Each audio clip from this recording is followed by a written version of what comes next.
दोस्तों, एक लड़के की शादी एक ऐसी लड़की के साथ हो जाती है जो उसकी जिंदगी को पूरी तरह से नर्क बना देती है। शादी के सिर्फ 2 ही सालों के भीतर उसने अपने पति को गुंडों से पिटवा, सास ससुर के साथ बदतमीजी भी की और ससुराल वालों पर दहेज उत्पीड़न का केस लगाकर अपने मायके चली जाती है। वहां अपने प्रेमी के साथ घूमती फिरती है, मजे करती है। महिला सुरक्षा के अंतर्गत जितने भी कानून बनाए गए हैं उन सभी का वह दुरुपयोग कर अपने ससुराल वालों का जीना हराम कर देती है। फिलहाल केस की सुनवाई चल रही थी। पूरे 5 साल बाद आज केस का अंतिम फैसला आना था, जो कि एक महिला जज को सुनाना था।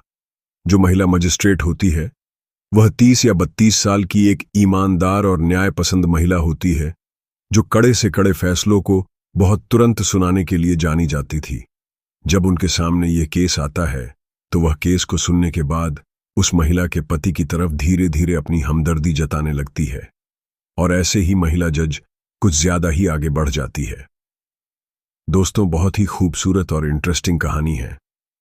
आइए जानते हैं पूरी कहानी की सच्चाई इस वीडियो में। लेकिन वीडियो में आगे बढ़ने से पहले आप सभी से विनम्रता से निवेदन है कि आप वीडियो को एक लाइक कर दीजिए और हमारे YouTube चैनल को जरूर सब्सक्राइब कर ले। कहानी है उत्तर प्रदेश के मेरठ जिले की एक कोर्ट में 2 लोग अपने अपने वकीलों के साथ खड़े हुए थे। पत्नी का नाम प्रियंका होता है और पति का नाम सौरभ होता है। अब दोस्तों, जो कोर्ट में उनका फैसला सुनाने के लिए जज थी वह एक महिला जज होती है।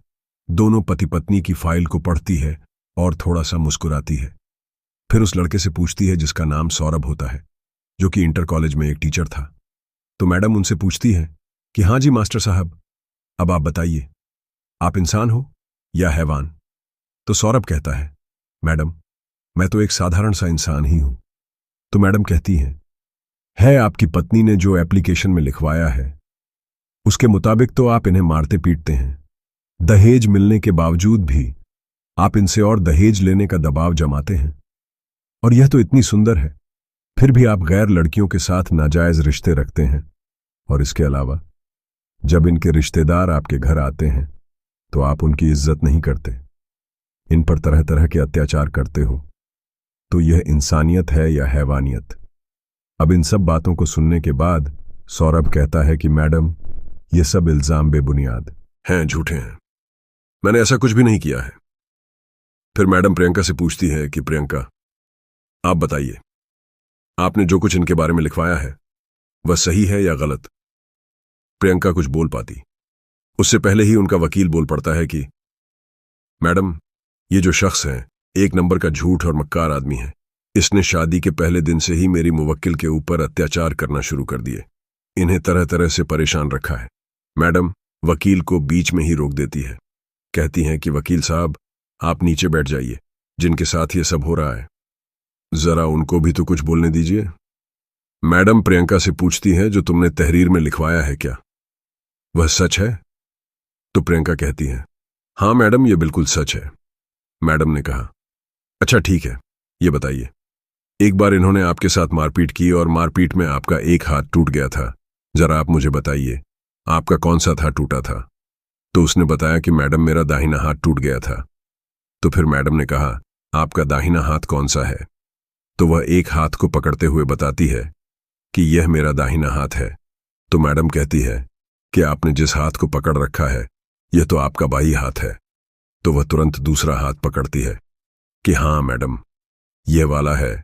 तो मैडम कहती है अच्छा, जिस इंसान का कोई हाथ टूट जाए तो उसे यह बात जिंदगी भर तक याद रहती है, 1 सेकंड नहीं लगती है यह बताने में कि कौन सा हाथ था और आप इतना घुमा फिराकर बता रही हैं। खैर छोड़ो, आपको शायद याद ही नहीं है, लेकिन जब आपका हाथ टूट चुका था तो आप फिर कहां गई थी? तो प्रियंका कहती है मैं वहीं बैठ गई। मैडम ने कहा मेरा मतलब यह नहीं, आप इलाज के लिए कहां गई थी? तो उसने कहा हाँ मैं गई तो थी, लेकिन मुझे हॉस्पिटल का नाम याद नहीं आ रहा है। तो मैडम ने कहा अरे तुम पढ़ी लिखी लड़की हो, ग्रेजुएशन कर रखा है तुम्हें, इलाज के सिलसिले में मैं कई बार उस हॉस्पिटल में आना जाना पड़ा होगा। तो क्या आपको जरा भी याद नहीं कि आपने कौन से हॉस्पिटल में अपना इलाज कराया था? चलो छोड़ो, कोई बात नहीं, ये बताओ किसके साथ जाती थी, किस साधन से आती जाती थी, ये बताओ। तो प्रियंका ने दिमाग पर जोर डाला, फिर बोली कि बहुत समय हो चुका है, मुझे अब कुछ भी याद नहीं आ रहा। तो फिर मैडम ने सौरभ से पूछा, अच्छा सौरभ जी, अब आप बताइए, आपने भी लिखवा रखा है कि इसके घर वालों ने आपके साथ मारपीट की और इसमें आपका एक पैर टूट गया था। आपको इस बारे में कुछ याद है या आप भी सब कुछ भूल चुके हैं? तो सौरभ कहता है, मुझे सब कुछ बहुत अच्छे से याद है। सुबह के 9 बज रहे थे। मैं अपनी बाइक से कॉलेज के लिए जा रहा था। रास्ते में ही इनके भाई और पिताजी ने 3-4 लोगों के साथ मुझे घेर लिया और बातचीत करते हुए मुझे गाड़ी से नीचे खींचा और खूब मारपीट की। 2-3 लोग मेरे पैरों पर चढ़ गए, जिससे मेरा दाहिना पैर टूट गया। मेरे सिर में चोट आई। मेरे हाथों पैरों में, पूरे बदन में मेरे चोटें ही थीं। जब पास पड़ोस के लोग मुझे छुड़ाने के लिए आगे आए तो वो लोग वहां से भाग गए। उसके आधा घंटा बाद मेरी बहन और उनके पति मुझे तुरंत डॉक्टर रजा के यहां लेकर गए। वहां मेरा इलाज हुआ और मैं 15 दिनों तक सिर्फ बेड पर ही लेटा रहा। मेरी मां ने एक छोटे बच्चे की तरह मेरी देखभाल की। तब जाकर मैं थोड़ा चलना शुरू हुआ था। मुझे एक एक बात बहुत अच्छे से याद है। इतना कहते हुए उसकी की आंखों में आंसू आ जाते हैं। तो फिर प्रियंका कहती है कि तुम जैसा करोगे वैसा भरोगे और शुक्र करो कि तुम उस दिन बच गए, नहीं तो इससे भी बुरा हाल तुम्हारा हो जाता। अब उसे ये बातें बोलता देख उसके वकील बोलते हैं कि चुप हो जाओ, ये सब क्या बोलती जा रही हो। तो महिला जज वकील साहब को चुप करते हुए कहती है कि वकील साहब, आप इन्हें बोलने दीजिए। अगर आप लोग बीच में ना आए तो किसी भी केस को बड़ी आसानी से निपटाया जा सकता है। हमें इतना भी समय नहीं लगता है। सच और झूठ की पहचान करने में फिलहाल प्रियंका अब चुप हो जाती है। फिर वह प्रियंका से पूछती है कि यह बताइए, आप दोनों के बीच लड़ाई झगड़े की असल वजह क्या थी? तो प्रियंका कहती है, जैसा कि आपको भी मालूम है, यह एक सरकारी टीचर है। इनकी अच्छी खासी 17-8 हजार की सैलरी है, लेकिन यह मुझे अपनी सैलरी का एक भी रुपया नहीं देते हैं। और इससे अलग अगर मेरा कोई रिश्तेदार घर आ जाए तो उस पर शक करते हैं और अपने रिश्तेदारों पर दिल खोलकर खर्चा करते हैं। ये मेरे साथ मारपीट करते हैं।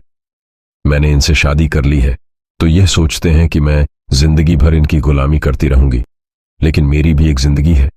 मेरा भी मन करता है मैं 1-2 महीना अपने मायके में रहूं, कहीं घूमने जाऊं, अपने शौक पूरे करूं। यह सब मेरी मर्जी है। इसके बाद वह सौरभ से पूछती है कि अब आप बताइए, असल वजह क्या थी झगड़े की? क्या तुम वाकई में इनके रिश्तेदारों की इज्जत आओ भगत नहीं करते हो? तो सौरभ बोलता है, अरे कौन से रिश्तेदार मैडम, इसके आज तक जितने भी रिश्तेदार आए हैं सब के सब नौजवान लड़के ही होते हैं। किसी को बताती है कि बुआ का लड़का है, किसी को बताती है कि मामा का लड़का, और किसी को अपनी मौसी का लड़का बताती है। किसी को कहती है कि बगल वाले भैया है, और कोई इनका मोबाइल का काम करने वाला होता है। इस तरह से इनके रिश्तेदार होते हैं। इसके बावजूद भी उनके साथ अकेली जाती है घूमने के लिए और देर रात को घर लौटती है और उन्हीं लोगों से मोबाइल में रातों को लगी रहती है। अब क्या मैं इतना ही ना समझ हूं जो मैं समझ नहीं सकता हूं कि आखिर वह लोग इसके लगते क्या हैं। अब अगर मैं इस बारे में इन्हें कुछ कहता हूं तो मुझसे झगड़ा करती है और उन्हीं लोगों से मुझे धमकियां दिलवा है। कहती है कि तुम्हें और तुम्हारे परिवार को गायब करा दूंगी। किसी को पता नहीं चलेगा कि आखिर गए तो गए कहां। मैडम, मैं बहुत ज्यादा सताया गया हूं, बहुत पीड़ित व्यक्ति हूं।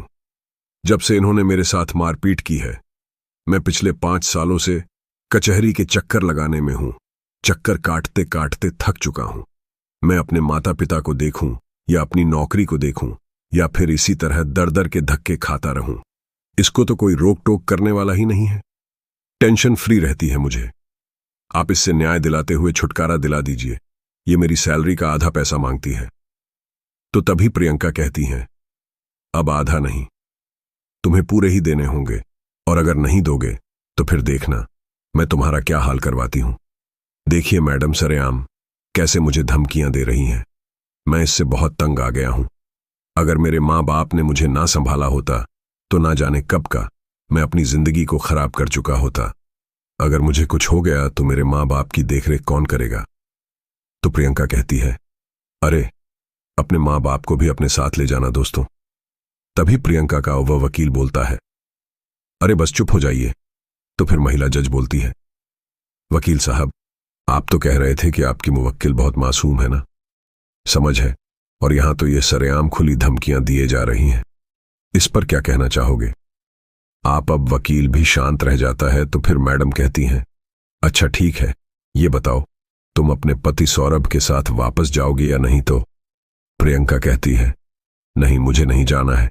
मैं इस आदमी के साथ नहीं रह सकती हूं और मुझे मेरे साथ सारे पैसे चाहिए जो कुछ भी मेरे माँ बाप ने शादी में खर्च किए थे।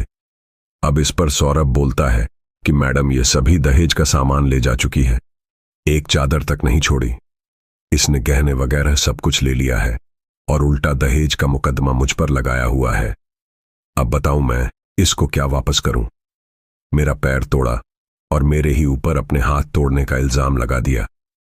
इस तरह से मुझे बहुत ज्यादा परेशान करके रखा है, इसलिए आप मुझे इससे न्याय दिलाकर निजात दिला दीजिए। तो मैडम दोनों पक्षों की बात सुनने के बाद कहती हैं, अच्छा ठीक है, अब आप ऐसा कीजिए, या तो इन्हें 10 लाख रुपए दीजिए, क्योंकि इनकी कोई नौकरी तो है नहीं, जिंदगी गुजारने के लिए पैसा तो चाहिए ही। या ऐसा कीजिए, आप इन्हें अपने साथ ले जाइए, इज्जत के साथ रखिए। अब ये बात सुनते ही प्रियंका तो खुश हो जाती है, कहती है कि मुझे 10 नहीं, पूरे 20 लाख चाहिए। तो सौरभ कहता है, मैं कहां से इतना पैसा दे पाऊंगा? मैंने अभी अभी घर बनवाया है, अब मेरे पास पैसा नहीं है। मैं तो 10 लाख भी नहीं दे सकता, तो 20 लाख कहां से लाऊंगा? तो उन्होंने कहा, तो आप दूसरा विकल्प चुन लीजिए, इन्हें इज्जत से अपने घर ले जाइए। तो सौरभ ने कहा, अच्छा ठीक है मैडम, मुझे 15 दिनों का समय चाहिए। अब दोस्तों वह 15 दिनों का समय मांग लेता है। तो तभी प्रियंका कहती है कि अगर यह मुझे अभी RS लाख देता है तो ठीक है, नहीं तो मैं 15 दिन बाद पूरे RS लाख लूंगी। तो तभी प्रियंका के वकील ने कहा कि मैडम 10 या 20 लाख से क्या होगा, इन्हें कम से कम RS लाख चाहिए होंगे मुआवजे के तौर पर। तो दोस्तों मैडम कहती हैं कि आपके मुवक्किल ने सरेआम धमकियां दी तो आप उस पर कुछ नहीं बोले, और जब यह 8 लाख मांग रही है तो आप उन्हें बढ़ाकर 50 लाख कर रहे हैं। इसी बीच सौरभ के वकील भी बोलते हैं कि मैडम कायदे के हिसाब से तो इस रिश्ते को बिना किसी लेन देन के ही समाप्त कर देना चाहिए, और मेरे मुवक्किल को इस और औरत से छुटकारा दिलाकर न्याय दिलाना चाहिए। लेकिन आपने जो इतना मुआवजा रखा है वह सोच समझ कर ही रखा होगा। मैं आपके फैसले पर कोई टिप्पणी नहीं देना चाहता, लेकिन आप हमें 15 दिन का समय दे दीजिए, उसके बाद हम सोचकर बता देंगे कि हमें क्या करना है। तो मैडम कहती हैं, ठीक है, आप लोग 15 दिनों बाद आइएगा। अब दोस्तों इसके बाद कोर्ट बंद कर दिया जाता है और सभी अपने घरों को जाने लगते हैं। जो मजिस्ट्रेट साहिबा होती है वह भी गाड़ी में बैठकर अपने घर को जा रही थी, तो वह रास्ते में देखती है कि रास्ते में सौरभ को 6-7 लोगों ने घेर रखा है और प्रियंका उसे धमकाते हुए कह रही है कि 50 लाख लेने के बाद भी मैं तेरा पीछा नहीं छोड़ूंगी, तुझे बर्बाद कर दूंगी, यह कर दूंगी, वो कर दूंगी। तरह तरह की बातें उसे सुना रही थीं। तभी वह अपने ड्राइवर से गाड़ी रोकने को कहती है और गाड़ी से उतरकर कहती है कि यहां यह सब क्या हो रहा है। सभी लोग देखते हैं कि यह तो मजिस्ट्रेट मैडम है, तो सभी वहां से भाग जाते हैं। अब दोस्तों 15 दिन बाद उन्हें फिर से कोर्ट में पेश होना था, लेकिन अगले ही संडे सौरभ अपनी मां का इलाज कराने के लिए हॉस्पिटल जाता है और वहीं मजिस्ट्रेट मैडम भी अपना इलाज कराने के लिए आई हुई थी। मैडम जब उसे वहां देखती है तो उसे पहचान जाती है। अपने गार्ड से उसे बुलवाए मैडम प्राइवेट वार्ड में थी। सौरभ उनके पास आता है और पूछता है, मैडम आपको क्या हो गया है? तो मैडम कहती हैं, कुछ नहीं, पेट दर्द हो रहा था, जब बर्दाश्त से ज्यादा होने लगा तो हॉस्पिटल आ गई, यहां इंजेक्शन ग्लूकोज वगैरह लगवाया है तो अब आराम है। तो मैडम ने पूछा कि अब आपकी मां की तबीयत कैसी है? तो सौरभ ने बताया कि अब ठीक है, उनकी दवा यहीं से जाती है, बाहर पापा के साथ बैठी हुई है। फिर सौरभ सोचता है कि मैडम से अकेले बातचीत करने का मौका है, क्यों ना इनसे केस के सिलसिले में कुछ बातचीत की जाए। वह कहता है कि मैडम प्रियंका की वजह से मेरा सामाजिक स्तर बहुत गिर चुका है, मैं कि किसी को मुंह दिखाने काबिल नहीं बचा हूं, उसने मेरा जीना दुश्वार कर दिया है। मैंने जो कुछ भी उसके बारे में बोला है वह सब बातें सच है। तो मैडम ने कहा कि देखो, मैं यहां आपके केस के सिलसिले में कोई बातचीत नहीं कर सकती हूं। हाँ, जिंदगी में कभी कभी कुछ रिश्ते ऐसे जुड़ जाते हैं। मैं अच्छे से वाकिफ हूं। मैंने कई साल वकालत की, उसके बाद 3 सालों से मुकदमा के फैसले सुना रही हूं। मैंने कई केस में देखा है कि कहीं पत्नी को पति द्वारा सताया जाता है, तो कहीं पति को पत्नी द्वारा सताया और परेशान किया जाता है। इस तरह की घटनाएं चलती रहती हैं समाज में। मैंने तो अपना फैसला सुना ही दिया है। या तो आप उन्हें पैसा दे दें या उन्हें अपने घर ले जाना, और बेहतर होगा कि आप उन्हें अपने साथ ही ले जाइए। आप तो एक मास्टर हैं, थोड़ा एडजस्ट कर लीजिए, लेकिन रिश्ते को अच्छे से सुधार लीजिए। तो फिर सौरभ कहता है कि मैडम, यह 2 साल से मेरे साथ रही। इन 2 सालों में मैं उसके सामने 10 नहीं 20 बार झुक चुका हूं, लेकिन वह मेरी कोई बात नहीं मानती। अब आपसे क्या ही छुपाना, सबके सामने मैं कुछ कह नहीं पाया। मेरे माँ बाप टेंशन में रहते हैं, कोई दूसरी संतान नहीं है। हमारा परिवार आगे कैसे बढ़ेगा? मेरी उम्र भी 336 साल की हो चुकी है। कब मेरी खुद की औलाद होगी? इसी आशा में जिंदगी गुजर गई, लेकिन उस औरत को कोई परवाह ही नहीं। बस मैं पैसों का इंतजाम कर रहा हूं। देखता हूं कहीं से हो जाए तो मैं अपना पीछा छुड़ा लूंगा, क्योंकि अगर ले भी गया तो फिर से यही सब नाटक मेरे साथ लगाकर रखेगी। अब आप ही बताइए, मैं क्या करूं? तो मैडम कहती हैं, देखिए, इस बारे में मैं आपको कोई एडवाइस नहीं दे सकती हूं। आपको दोनों विकल्पों में से किसी एक को खुद ही चुनना होगा। सौरभ की आंखों में आंसू आ जाते हैं। वह कहता है कि मैडम, बस मैं उसको पैसा ही दे दूंगा। तो मैडम कहती हैं, हाँ ठीक है, उससे भी अच्छी लड़की तुम्हें मिल जाएगी। वह कहता है कि अभी भी मुझे धमकियां दिलवा है कि ऐसा करा दूंगी, वैसा करा दूंगी। तो मैडम कहती हैं, अच्छा आप ऐसा करिए, मेरा नंबर ले लीजिए। अगर उन्होंने आपके साथ कोई भी हरकत या आपको परेशान करने की कोशिश की तो आप मुझे बता देना। दोनों एक दूसरे का नंबर ले लेते हैं। अब 15 दिन बाद दोनों कोर्ट में पेश होते हैं और सिर्फ 2 ही मिनट में फैसला हो जाता है, क्योंकि सौरभ RS 10 लाख का चेक प्रियंका को दे देता है और उन्हीं मजिस्ट्रेट के सामने उन दोनों का रिश्ता हमेशा हमेशा के लिए खत्म हो जाता है। दोस्तों, करीब 20 दिन बीत जाते हैं। फिर एक दिन मजिस्ट्रेट मैडम सौरभ को कॉल लगाती है और पूछती है कि क्या हालचाल है मास्टर साहब? अब तो आपको कोई धमकियां वगैरह नहीं मिल रही हैं। अब वह जैसे ही देखता है कि मैडम जी का फोन है, वह हैरान रह जाता है। सौरभ कहता है कि मैडम, मेरे दिए हुए पैसों से उसने दूसरी शादी कर ली है, अब कोई धमकी नहीं देती है। तो मैडम ने कहा, अच्छा ठीक है, अब तुम भी अपनी दूसरी शादी कर लेना। क्या कर सकते हैं, रिश्ते नाते में ये सब चलता रहता है। कहीं ना कहीं कोई ना कोई इस सब में उलझता ही है। कोई नहीं बचा हुआ है इस सब से। फिर सौरभ कहता है कि हाँ मैडम, लेकिन आप लोग तो बचे हुए होंगे इन सब से। तो मैडम कहती हैं, अरे कहां, मैं भी नहीं बची हूं इस सब से। तो वह अपनी कहानी बताती है कि जब मैं कॉलेज में पढ़ रही थी तो एक लड़का डॉक्टर बनकर मुझसे मिला। हम दोनों दोस्त बने, एक दूसरे के साथ घूमने लगे। फिर वो मेरे साथ रिलेशन बनाने का दबाव बनाने लगा। मुझे उसके कैरेक्टर पर शक हुआ। मैंने उसके बारे में अधिक जानकारी निकाली तो पता चला वो लड़का एक नंबर का ठगी है, डॉक्टर भी नहीं था। मैंने उससे अपना पीछ छुड़ाया तो वह मेरी कॉल रिकॉर्डिंग को वायरल करने की धमकी देने लगा। मैंने कानून का सहारा लिया और बड़ी ही मुश्किल से मैंने उससे अपना पीछा छुड़ाया है। तो यह समझो कि इस सब से कोई नहीं बच पाया है।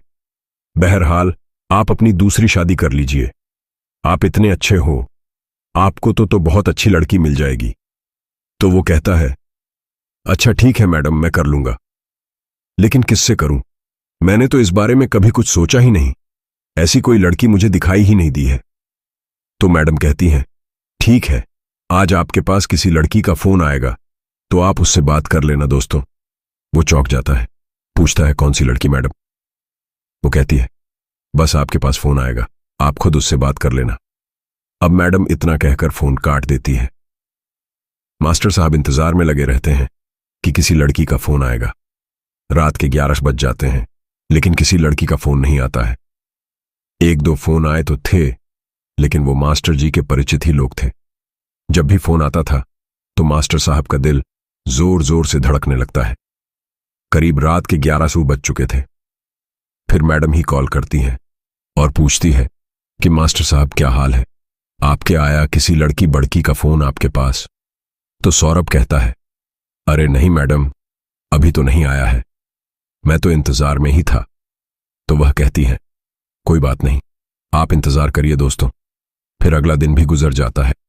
तो मैडम रात में फिर से कॉल करती है और पूछती है कि मास्टर साहब आया था क्या कल किसी लड़की का फोन आपके पास? तो मास्टर जी ने कहा, नहीं मैडम, किसी का फोन नहीं आया। तो मैडम ने कहा, अरे जरा सही से याद कीजिए, आया होगा। तो मास्टर जी ने कहा, नहीं मैडम, सिर्फ आपका ही 2 बार फोन आया था कल। तो फिर मैडम ने कहा कि क्या मैं लड़की नहीं हूं मास्टर साहब?